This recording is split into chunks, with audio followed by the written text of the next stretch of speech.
Bienvenue au troisième épisode du podcast Élan entrepreneurial, présenté par Garde au travail. Donc moi, c'est Thomas, je me présente. Puis aujourd'hui, j'ai l'honneur d'avoir Lara, qui est directrice, fondatrice de Gaia ici. Donc bonjour Lara, ça va bien? Allô, ça va bien? Super. Est-ce que tu pourrais te présenter vite? Oui, OK. Donc, je m'appelle Lara. C'est la première fois que je participe à un podcast, fait que je suis quand même un petit peu nerveuse, mais très excitée, très fébrile. Puis, moi, dans le fond, je suis la propriétaire fondatrice, effectivement, de l'entreprise Gaia ici, qui se spécialise dans les accessoires pour animaux, qui sont inspirés par les tendances des humains. Fait que c'est un concept qui est... qui s'éloigne un peu de ce qui se voit en animalerie en ce moment. Puis, pour ma part, je pense que c'est ça.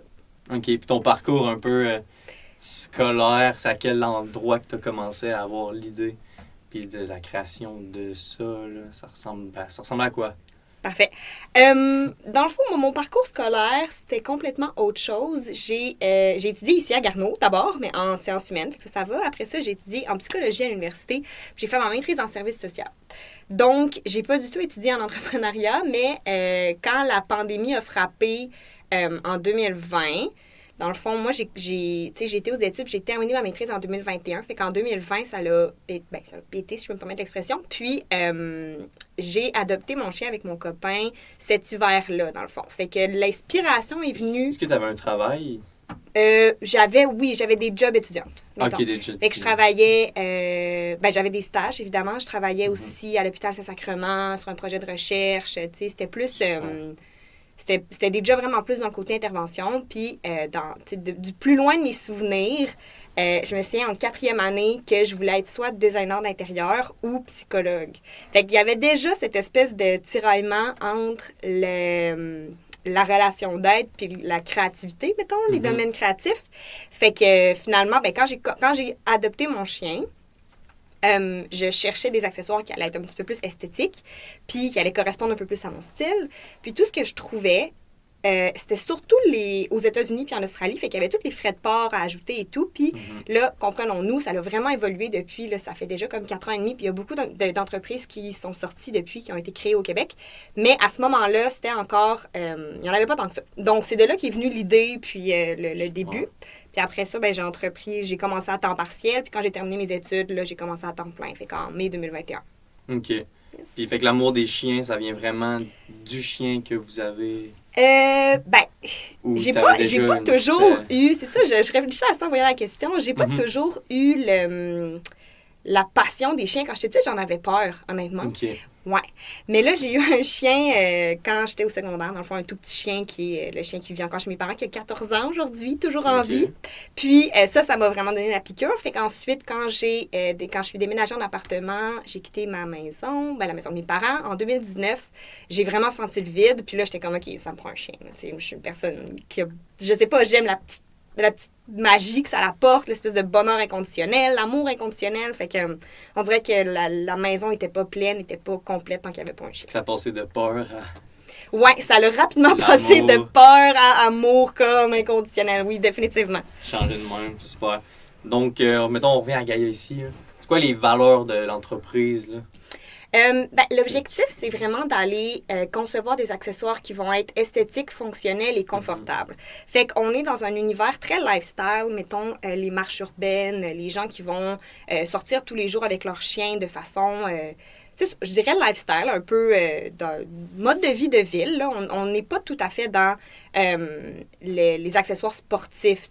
Ça s'éloigne un peu de ça, puis c'est justement le style un peu plus urbain qui n'existait pas tant que ça. Okay. Fait que l'objectif, c'était ça. C'était d'aller créer des accessoires qui allaient être esthétiques, donc inspirés par les tendances, mais aussi confortables pour le chien, parce que souvent, ça va être très heavy duty, si je peux me permettre l'expression, très rigide. C'est pas nécessairement adapté, mettons, pour les besoins du chien qui sont peut-être plus comme juste une petite balade tous les jours ou sortir faire ses besoins ou une balade en voiture, il faut qu'il soit accroché et tout. Fait que c'est un peu ça, là, les trois objectifs, la mission finalement, mais les 3 mots-clés là, de l'entreprise.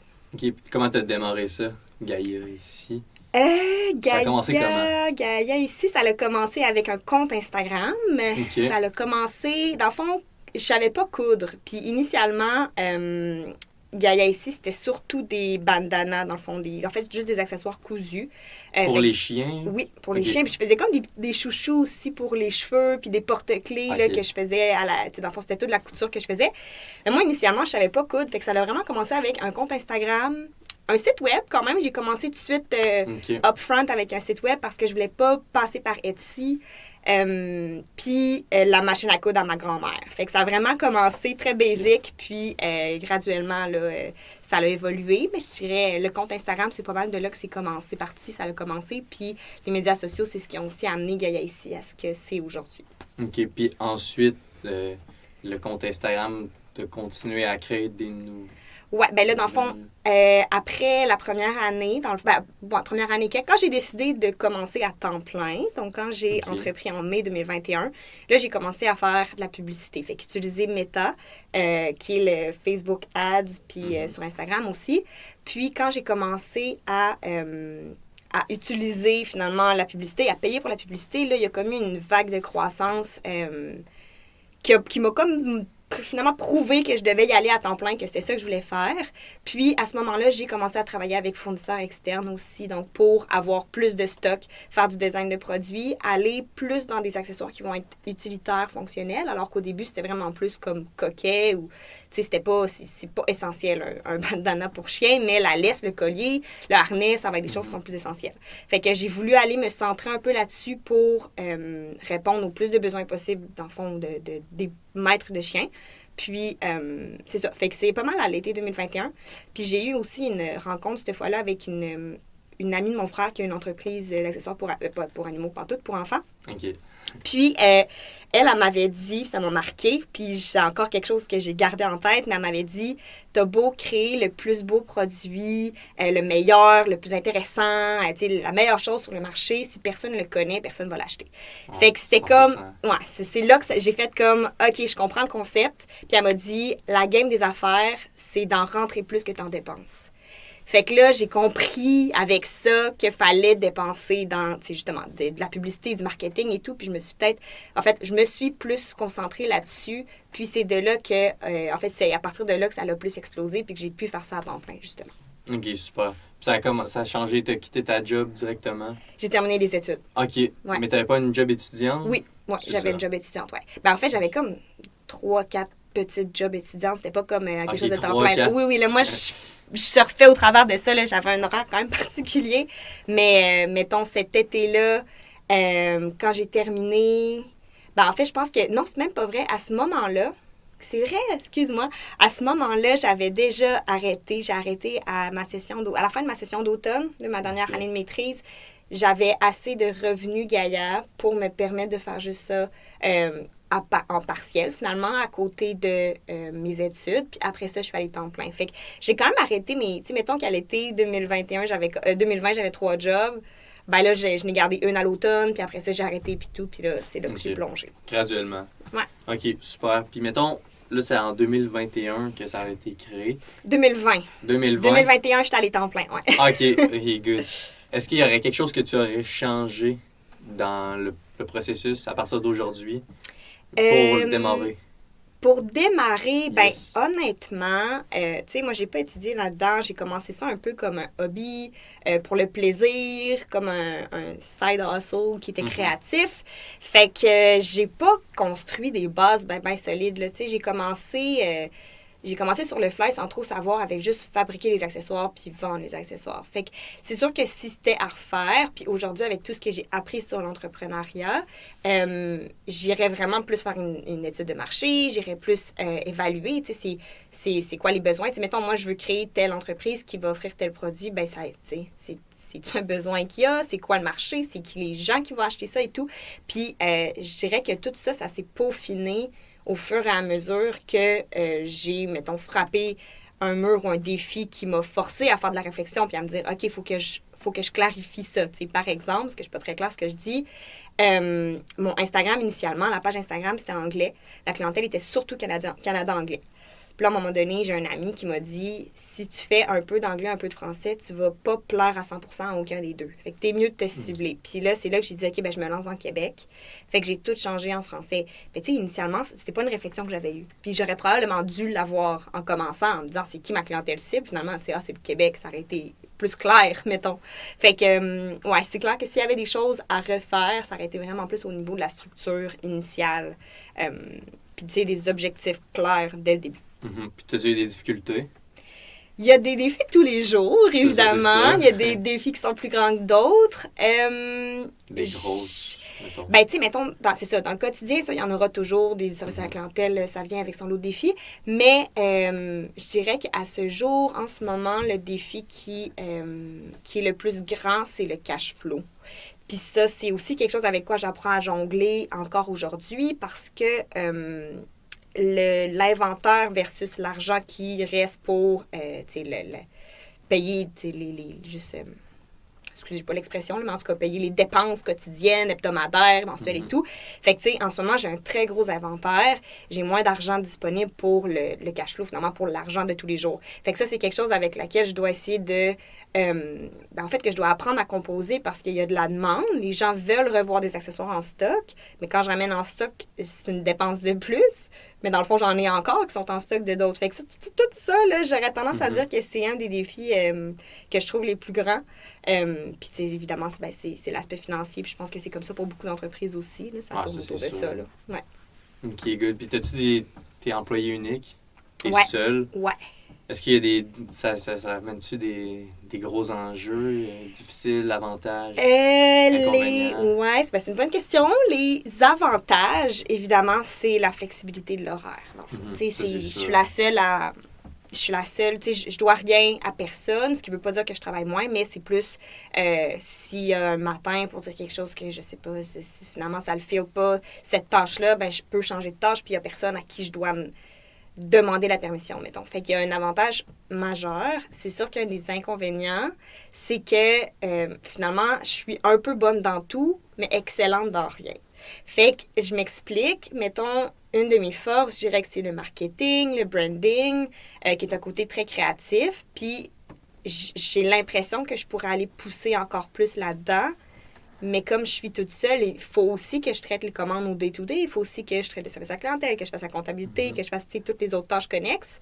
Donc, j'ai pas le temps de pousser, mettons, mes réflexions ou l'expertise ou les projets marketing à leur plein potentiel. Fait que dans toutes les sphères, parce que je me débrouille dans tout, mais je ne suis pas experte, j'ai l'impression que ça devient une limite dans le développement, mettons. Fait que ça, c'est quelque chose qu'éventuellement, va probablement falloir que j'aille chercher la main-d'œuvre, des choses comme ça. Mais encore là, c'est toute une question de cash flow. Si j'ajoute ces dépenses-là, ça en fait moins. Puis, tu sais, moi, je vis de mon entreprise en ce moment. Fait que je vis de l'argent qui est généré. Fait qu'il faut tout que je gage au travers de tout ça constamment. Fait que ça, c'est quand même une des formes de défi. Puis, ouais, je sais, défi de façon générale, mais aussi défi d'être travailleur, de travailler tout ça. T'as pas de journée type, en fait, là? Ça change tout le temps? Ou t'en as j'ai quand même une journée type, mais c'est sûr que ça change tout le temps. Ça ressemble à quoi? Ben, mettons, de façon générale, là, d'un point de vue, les tâches principales, je vais en avoir 4. Bon, en tout cas, 4 divisions. Je vais avoir tout ce qui est design de produits, fait que tout ce qui est les produits de façon générale. Je vais avoir tout ce qui est du point de vue des ventes, fait que les pop-up boutiques qui prennent quand même une bonne place. La vente en ligne, évidemment, faire les colis, faire le service à la clientèle. Je vais avoir tout ce qui est marketing, fait que c'est médias sociaux et tout. Puis, je vais avoir la comptabilité. La comptabilité, évidemment, c'est ma petite faiblesse. Fait que là, mettons, mais dans une journée type, je vais toucher un peu à tout quand même, là. Mettons, le matin, je vais me lever, je vais me prendre mon café, je vais regarder mes courriels, je vais faire des publications s'il y a lieu, je vais gérer un petit peu tout ça. Après ça, je me concentre tout le temps sur les tâches plus admin, publicité, marketing, projet en avant-midi. Après ça, tu sais, fin d'avant-midi, moi, je suis une dineuse star, fait que je vais plus faire mettons, la création de contenu. Fait que si j'ai de la photographie à faire pour les produits, si j'ai du contenu à créer pour les plateformes de médias sociaux et tout, je vais faire ça habituellement dans ce temps-là. Puis l'après-midi, c'est comme le moment où mon cerveau se met plus à off, puis je fais du traitement des commandes. Fait que ça va ressembler à ça. Puis à la fin de la journée, quand j'ai à sortir, je sors souvent à la fin de la journée. Puis là, je vais aller à la poste ou si j'ai besoin d'aller voir des clients, des points de vente, dans le fond, des détaillants, ben là, je vais aller porter ça à ce moment-là. Fait que ça ressemble à ça. Ils sont toutes différentes pareil, mais la structure ressemble sensiblement à ça. Puis est-ce que tu réussis à garder un équilibre vie professionnelle puis personnelle avec un horaire comme ça ou c'est un peu difficile? Oui, non, mais je pense que c'est le défi d'une vie, de trouver son équilibre entre le professionnel et le personnel, puis ses différents rôles. Mais je sais qu'il y a beaucoup une culture de surtravail dans l'entrepreneuriat, comme quoi c'est faut travailler beaucoup, puis j'ai travaillé beaucoup, puis je fais des heures innombrables. Puis on dirait que moi, c'est jamais quelque chose qui m'a parlé. J'ai choisi d'être entrepreneur parce que je voulais me respecter puis m'écouter, mettons.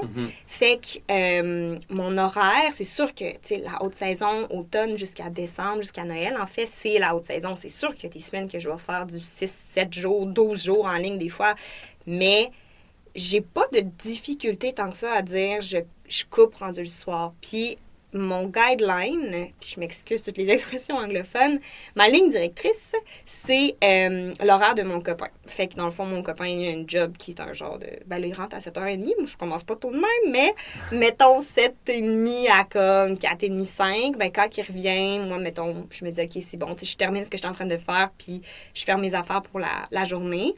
Puis les fériés, même chose, les vacances, même chose. T'sais. Fait que je suis quand même sur une structure de base, mettons, d'un professionnel sur le marché du travail.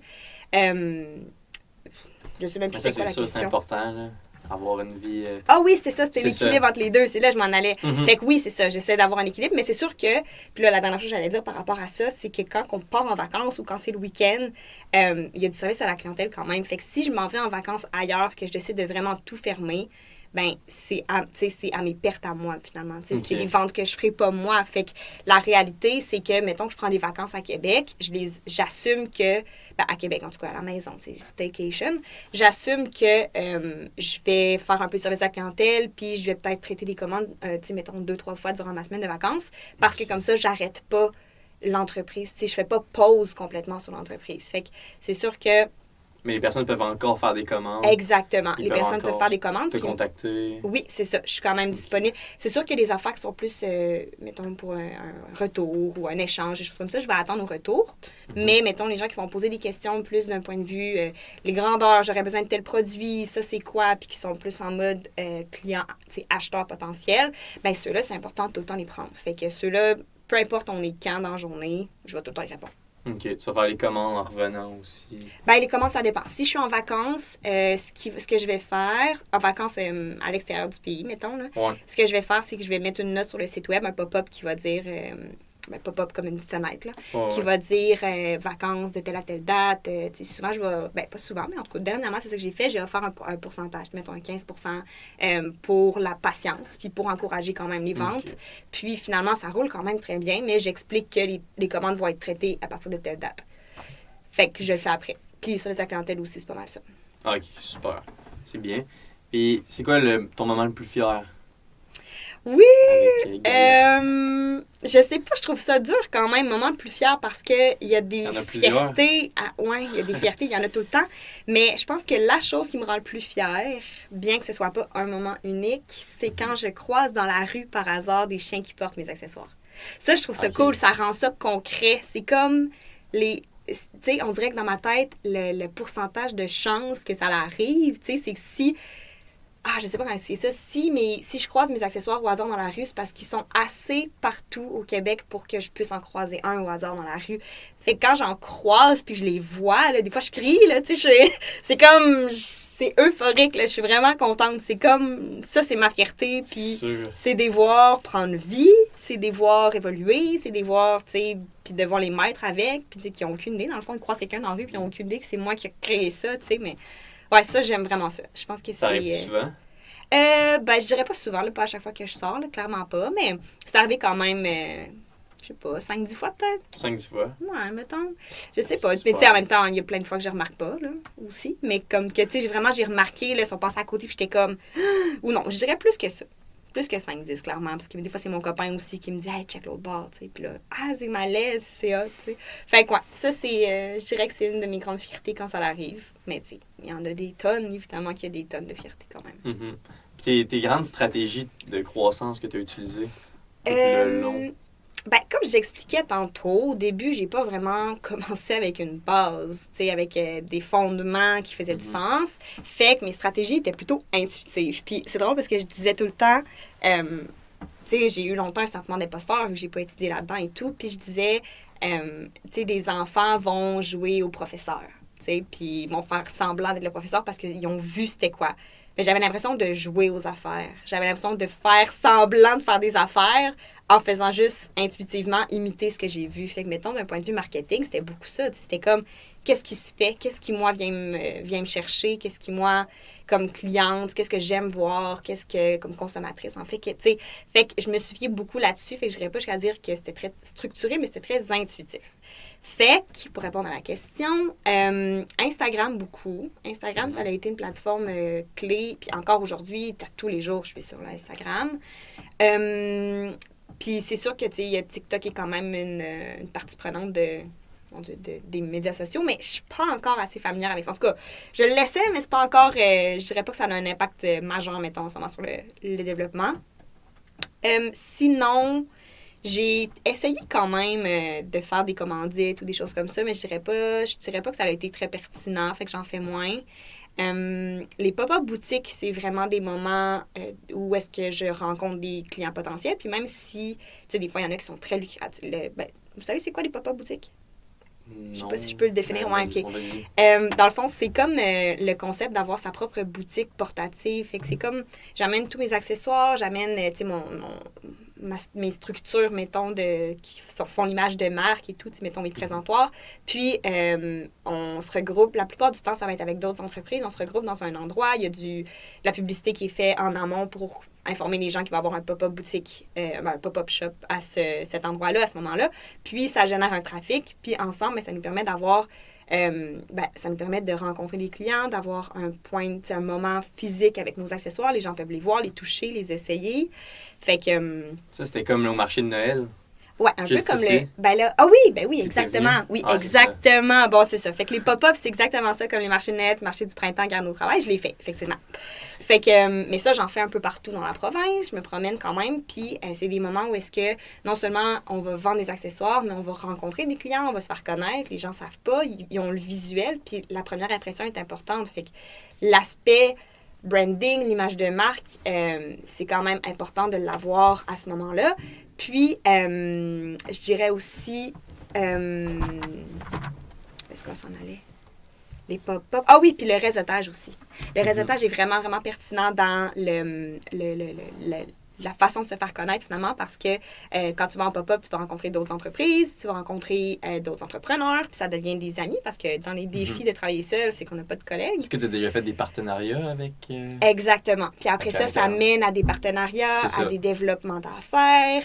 Ça mène aussi à, tu sais, quelqu'un qui, je sais pas, quelqu'un qui a rencontré Gaïa ici, qui m'a rencontré moi, qui connaît maintenant l'entreprise Gaïa ici, quand son ami va adopter un chien, son parent, sa cousine, sa voisine, hey, tu revois, tu sais, puis on veut s'encourager entre nous, fait qu'il se crée vraiment un beau réseau d'entraide entre entrepreneurs de petites entreprises, mettons, au Québec, qui partent des pop-up. Fait que c'est vraiment une belle place pour le réseautage aussi, fait que j'aurais tendance à dire que c'est pas mal ça, là, qui a été les bonnes stratégies pour moi. Ah, OK, good, tant mieux. Yes. Puis est-ce que tu vois, dans le futur, comment tu vois ton entreprise? Est-ce que... Je trouve ça tough, ça, parce que, mettons... Ça change tout le temps? Oui, entre autres, mais Ouais. tu sais, mettons, sur 5 ans, ça va. Tu sais, j'ai quand même une aisance à me visualiser, mettons, sur 5 ans. Bon, c'est sûr que j'aimerais continuer du développement de produits, j'aimerais continuer à faire des partenariats, j'aimerais ça faire du Gaia Home, fait que, mettons, les coussins, les bols, des choses plus de la maison, j'aimerais ça me lancer là-dedans. Tu avais déjà commencé, ça? J'ai déjà fait, oui, oui, dans le fond, j'ai déjà commencé. J'ai fait des prototypes, j'ai fait des tests. Mais tu sais, c'est toutes des... Tu sais, le recherche et développement, c'est toutes des tâches que je mets, mettons, à la fin de la liste parce qu'il y a des urgences tout le temps. Tu sais, les commandes, traiter les commandes, ça reste une bonne portion du temps en entreprise parce que, il faut les envoyer, ces commandes-là. Il faut les traiter rapidement. Fait que... je sais plus ce que je disais. Gaia Home. Oui, c'est ça. OK. Fait que les choses sur 5 ans, j'aimerais ça éventuellement peut-être avoir une boutique physique. Mais là, même là, puis c'est pour ça que, tu sais, mettons sur 10 ans, 20 ans, j'ai de la misère à me projeter parce que, tu sais, les technologies vont tellement vite. Je sais pas ça va être quoi le commerce en ligne dans 20 ans. Tu sais, Ça change tout le temps. Exact. J'ai beau, même 10 ans, j'ai beau m'imaginer les choses les plus comme, je sais pas, qui sortent de l'ordinaire, ça va probablement devenir la norme dans comme 10-20 ans. Fait que j'ai de la misère à m'imaginer ça va être quoi. Est-ce que les boutiques physiques vont encore être un thing ou est-ce que ça va être complètement expiré, tu sais, passé date? Fait que, tu sais, pour l'instant, on me dirait, mettons, dans 20 ans, tu te vois où? Ben, j'aimerais avoir des boutiques dans la province, tu sais, dans le fond, c'est ce qui me plairait, mais je pense Avec des pas. employés aussi. Oui, évidemment, des employés, Ça, une c'est dans les équipe, un plans entrepôt. aussi. Tu sais, en ce moment, c'est tout chez moi. C'est tout dans mon sous-sol. Ça prend de la Ok. place, ça, dans un sous-sol. Fait que, tu sais, d'avoir un entrepôt, de sortir de là, d'avoir des gens qui vont traiter des commandes, des gens qui vont travailler avec moi. Mais c'est sûr que j'aimerais quand même toujours avoir, pas le privilège, mais m'offrir quand même le privilège de toucher à tout. Tu sais, pas juste faire la coordination puis de déléguer à tout le monde. J'aimerais quand même avoir, je sais pas, continuer. Je veux pas que ça devienne tellement gros. Puis, tu sais, je veux dire, de toute façon, c'est pas à ça que j'aspire, puis c'est pas sur ça que je travaille, d'en créer une multinationale. Mais je préférerais que ça reste une entreprise de, tu sais, 10, 15 employés peut-être, je sais pas, 20 max, mais pas quelque chose de genre 300, là, tu sais, je sais pas, ça me représenterait plus, ça me ressemblerait plus, j'ai l'impression que ce serait plus non plus à mon image, puis ça correspondrait plus à mes aspirations personnelles. Dans tes valeurs. Oui, exact, c'est ça. Tu sais, moi, je suis une personne humaine, c'est aussi de là que ça part, finalement. Tu sais, moi, j'ai étudié en service social, fait que, psychologie, service social. Fait que c'est sûr qu'il y avait un côté de moi qui était très humain à la base, puis mon service à la clientèle est très humain, tout est très humain dans mon entreprise. J'aime que les gens puissent savoir c'est qui est derrière, parce que je pense que ça rend ça beaucoup plus chaleureux d'une certaine façon.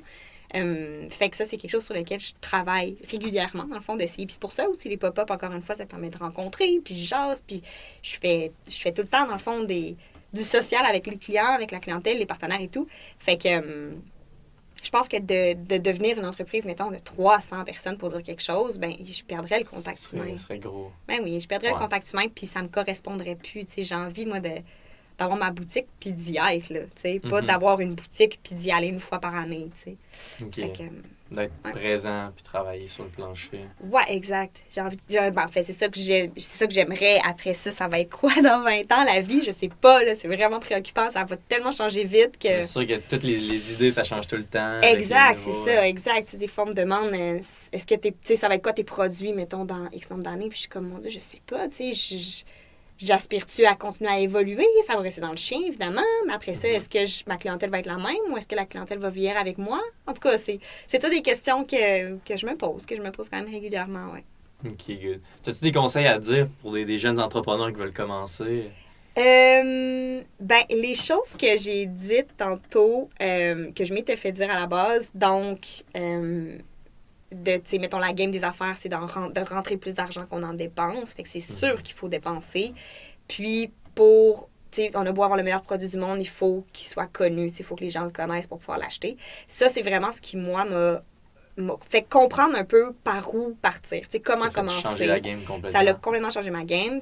Puis sinon, je pense qu'il y a une chose que je dirais, puis qui vient vraiment purement de moi, ça serait faut pas avoir trop d'orgueil. Faut pas avoir trop d'orgueil parce qu'on va se planter, dans le fond. On se plante tout le temps. On se plante tous les jours. Tu sais, c'est normal de faire des erreurs. C'est normal d'essayer des choses puis que ça fonctionne pas. Puis je pense que ça prend pas trop d'orgueil parce que sinon, on va avoir... Tu sais, faut pas être humilié par quelque chose qui fonctionne pas, mettons. Ouais. Puis faut pas remettre en question non plus nos aptitudes ou quoi que ce soit. Tu sais, c'est correct de se remettre en question de façon générale, mais c'est correct de se tromper. Puis...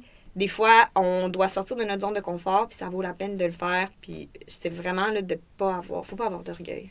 Genre, moi, ça, c'est ce que moi, j'ai réalisé parce que on sort vraiment... Tu sais, j'aurais jamais pensé, moi, parler à ma caméra. Tu sais, on me dit ça, mettons, il y a... Je sais pas, il y a 7 ans. Tu sais, jamais j'aurais pensé que je mettrais ma caméra. Avant pour ça? Je le faisais pas. C'était OK. Au début, je le faisais pas. Puis, tu sais, j'étais comme, je ferais pas ça, nanana. Puis, je sais pas, c'était... Je sais pas, on dirait que c'était comme, pas nécessairement intimidant, mais tu sais, c'est tout le temps le regard des autres. C'était comme, qu'est-ce que les autres vont penser? Puis à un moment donné, c'est ça maintenant, les entreprises, c'est ça les affaires, c'est de voir les gens.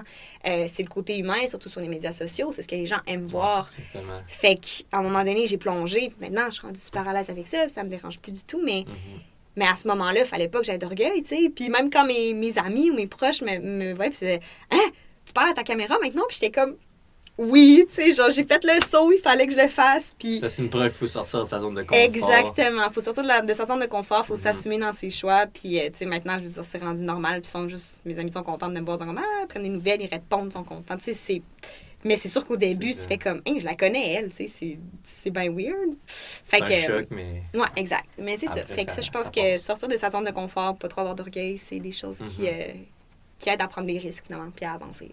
Good. Je sais pas si tu avais d'autres choses à raconter ou à dire. Non, on a quand même fait le tour.